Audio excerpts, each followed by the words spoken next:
Imagine you are looking at a modern map of the Middle East. You can see countries like Turkey, Iraq, Iran, and Syria. But there is one question many people ask. Where is Kurdistan? Where is the homeland of the Kurdish people? Today, more than 30 million Kurds live across these countries. They share a language, a culture, and a strong identity. Yet they do not have a country of their own. How did this happen? Who are the Kurds? And where did their story begin? To understand this, we must travel to the Zagros Mountains, a long chain of mountains stretching across the region. These mountains are high, wild, and beautiful. For thousands of years, they have been the home of a proud and resilient people. The Kurds have a famous saying, "We have no friends but the mountains." This simple sentence carries deep meaning. Throughout history, many powerful empires fought for control of this land. Borders changed again and again, but the Kurdish people remained. Their history is a story of both glory and hardship, of ancient kingdoms, great leaders, and also painful divisions in the modern world. To find the answer to our question, we must go back to the very beginning of their long and remarkable story. Our story now goes far back in time, long before written history. In the high Zagros Mountains, there is a famous place called Shanidar Cave. This cave has helped scientists understand the deep past of the people who lived in this region. Archaeologists discovered ancient human remains there. Some of them are more than 40,000 years old. Modern DNA studies suggest that the ancestors of the Kurdish people lived in these mountains since the Stone Age. They were not invaders who came from far away. Instead, they were native people of the land. These early people were hunters and gatherers. They moved through forests and mountains, hunting animals and collecting plants. Over time, they slowly learned to grow crops and raise animals. In this way, they became some of the first farmers of Mesopotamia, one of the oldest centers of civilization in the world. Life in the mountains was not easy. Winters were cold, and the land was rough. But the mountains also protected the people who lived there. Over thousands of years, these communities developed their own traditions, languages, and ways of life. Their identity slowly grew stronger with each generation. Around 3000 BC, the first written clues about these mountain people appeared. The ancient Sumerians, who lived in the cities of southern Mesopotamia, recorded the name Karda on clay tablets.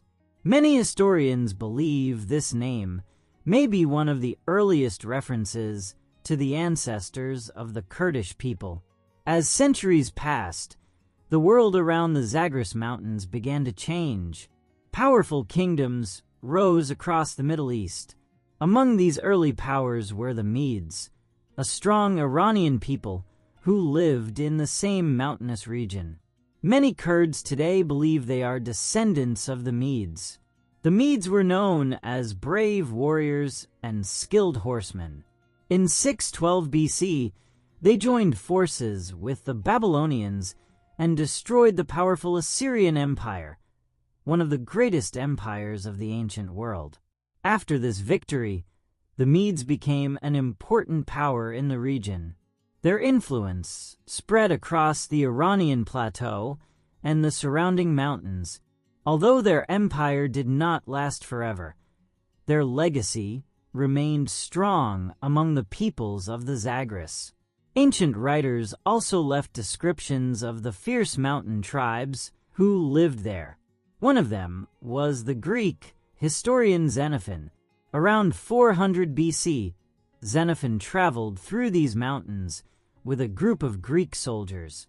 In his writings, he described a tough and fearless tribe called the Carducci. According to Xenophon, the Carducci were skilled fighters who knew the mountains better than anyone. They used the steep cliffs and narrow paths to defend their homeland. Even trained Greek soldiers found it difficult to pass through their territory. Many historians believe that these Carducci were closely related to the early Kurdish peoples. Over time, small kingdoms appeared in the region.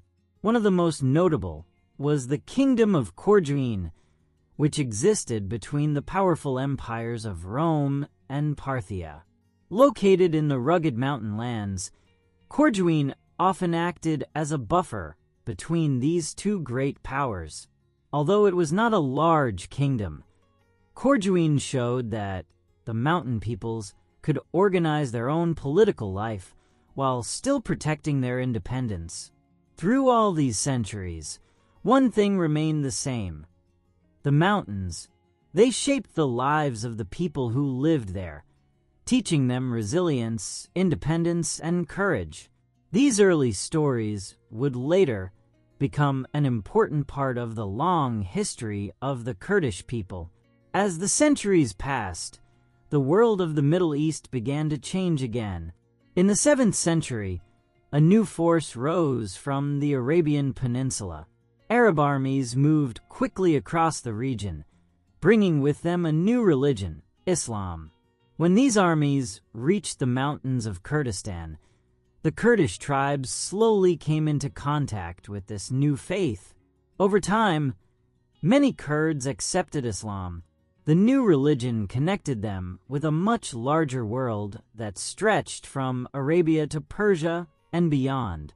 However, the mountains of Kurdistan still protected a strong local identity.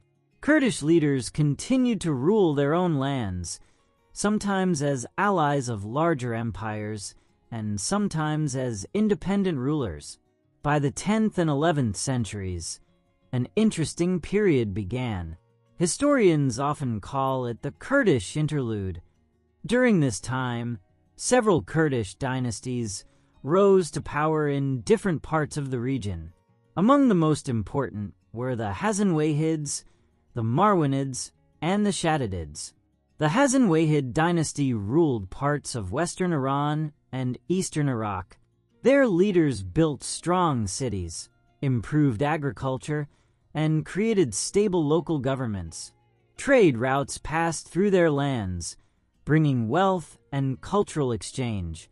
At the same time, the Marwanid dynasty controlled important cities in northern Mesopotamia, including the famous city of Diyarbakir. Under their rule, the region enjoyed a period of peace and development. Scholars, artists, and builders found support from the Kurdish rulers. The Shaddadid dynasty ruled areas in the Caucasus region. They built beautiful cities and strong fortresses, including the city of Ani, which became an important cultural center.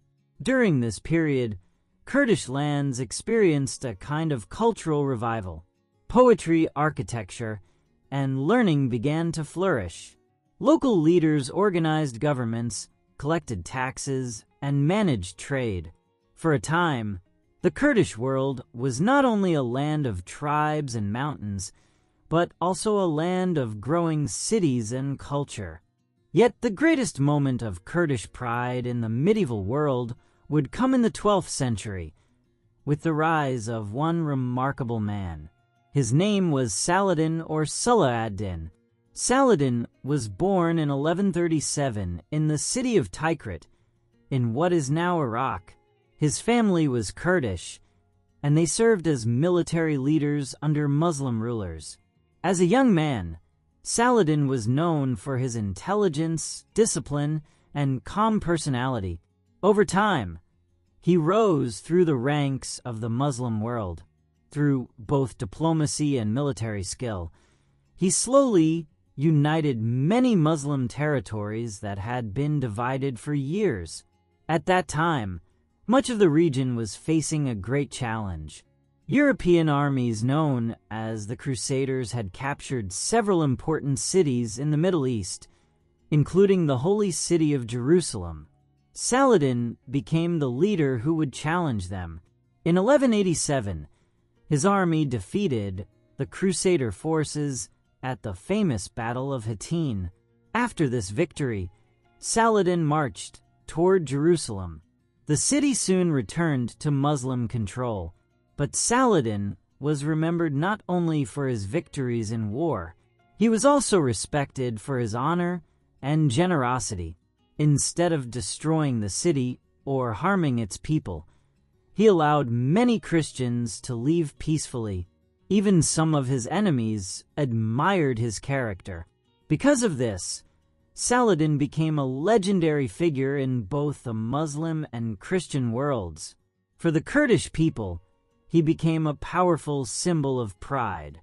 A man born from the Kurdish mountains had risen to lead the Islamic world and had changed the course of history. His story showed that even a people without a great empire could produce leaders who shaped the destiny of nations. In the 13th century, a new and terrifying force appeared from the east. The Mongol Empire, led by powerful warriors from the Asian steppes, began to expand across much of the known world. Their armies moved quickly and destroyed many great cities in their path. When the Mongols reached the lands of Mesopotamia, the destruction was enormous. Famous cities that had been centers of learning and culture for centuries were burned or ruined. Libraries were destroyed, and many people lost their lives. The fall of Baghdad in 1258 shocked the entire Islamic world. For many civilizations, the Mongol invasion was a disaster from which they never fully recovered. But the Kurdish lands were different. Once again, the Zagros Mountains played an important role in protecting the people who lived there. The Kurdish population was not concentrated in large cities. Instead, they lived in small communities scattered across valleys, hills, and mountain villages. This way of life helped them survive the storm. The Mongol armies were powerful on open land, where their horses could move quickly. But the narrow mountain paths and steep cliffs of Kurdistan were difficult for large armies to control. Kurdish tribes knew every path, every valley, and every hidden route through the mountains. Another reason for their survival was their tribal system. Kurdish society was not controlled by a single king or central government. Instead, many different tribes managed their own local affairs. If one area was attacked, other communities could continue to live and survive in different parts of the mountains. Because of this decentralized structure, Kurdish culture and identity continued even while many surrounding states collapsed. Over time, the Mongol Empire itself began to weaken and break apart. New powers slowly rose in the region. Yet the Kurdish people were still there, living in the same mountains that had protected them for thousands of years. Several centuries later, another great struggle began around Kurdistan. By the 16th century, two powerful empires were competing for control of the Middle East. One was the Ottoman Empire, based in Anatolia and following the Sunni branch of Islam. The other was the Safavid Empire in Persia, which followed Shia Islam. Both empires wanted control of the strategic lands between them. In 1514, the two powers met in a major battle called the Battle of Kaldran. The Ottoman army defeated the Safavid forces, but the conflict between the two empires did not end there. Instead, Kurdistan became a frontier region between these rival powers. For the Kurdish people, this situation created both challenges and opportunities. Rather than ruling the mountains directly, the Ottomans often allowed local Kurdish rulers to govern their own territories. In exchange, these Kurdish leaders promised loyalty to the empire and helped maintain stability in the region. Several Kurdish principalities grew strong during this time.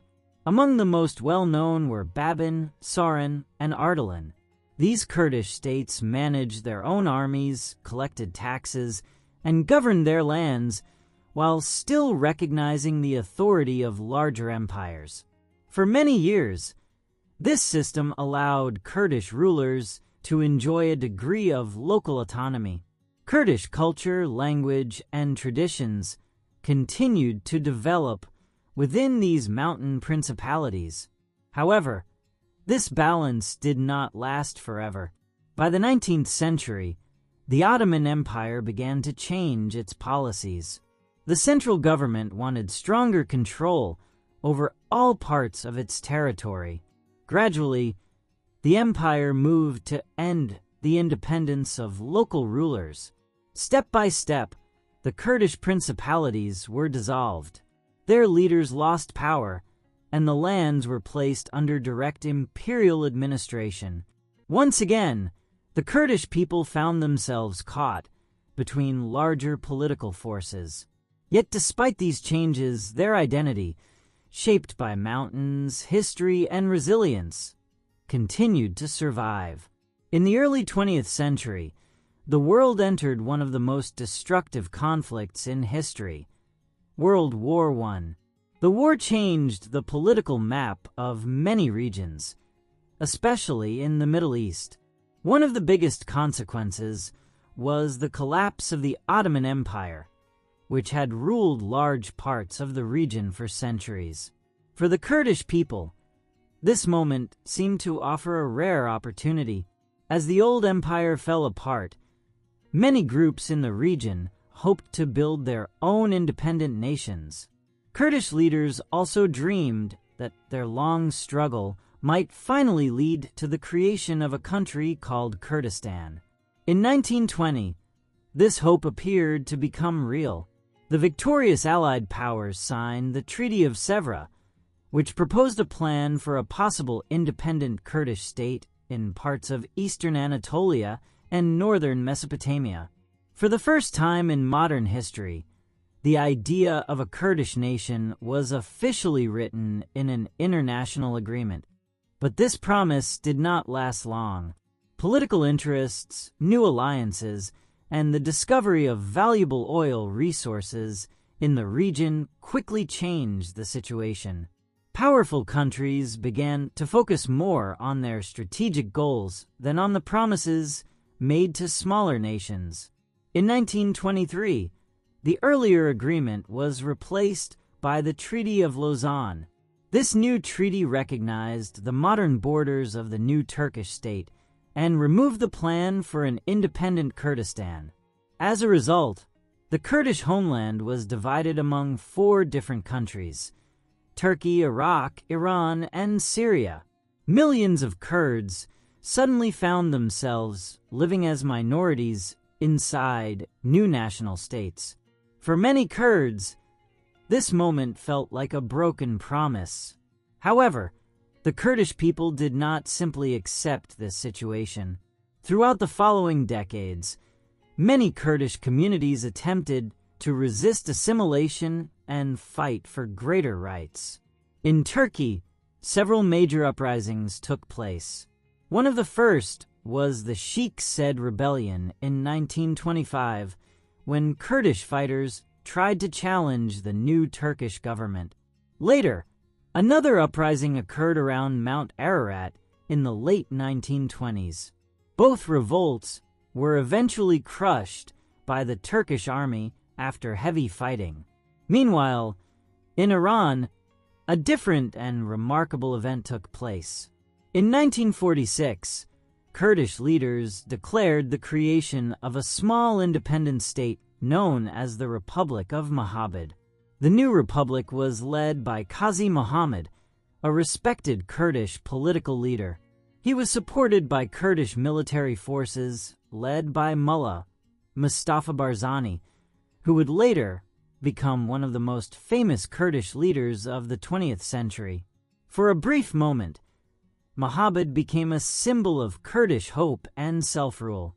However, the young republic faced serious challenges. It depended heavily on outside political support, which soon disappeared. Without strong allies, the government of Mohammed struggled to survive. After only 11 months, Iranian government forces entered the city and ended the republic. Its leaders were arrested, and Qazi Muhammad was later executed. Although Mohammed was short-lived, its memory remained powerful in Kurdish history.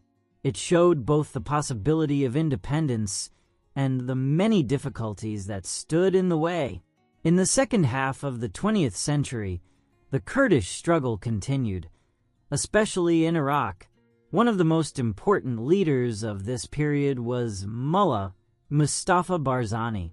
For many Kurds, he became a powerful symbol of resistance and hope. Barzani led Kurdish forces in their long fight for autonomy and political rights. His fighters were known as the Peshmerga, a word that means those who face death. The name reflected their courage and determination. Many of them were ordinary villagers and tribal fighters who knew the mountains well. Beginning in 1961, Barzani and the Peshmerga fought a long conflict against the Iraqi government. Their goal was not necessarily full independence, but self-rule and recognition of Kurdish rights. The struggle lasted many years and included periods of negotiation as well as war. Even after Barzani's death in 1979, the Kurdish movement in Iraq continued. But the 1980s would become one of the darkest chapters in Kurdish history. At that time, Iraq was ruled by Saddam Hussein. During the Iran-Iraq War, the Iraqi government accused some Kurdish groups of cooperating with Iran.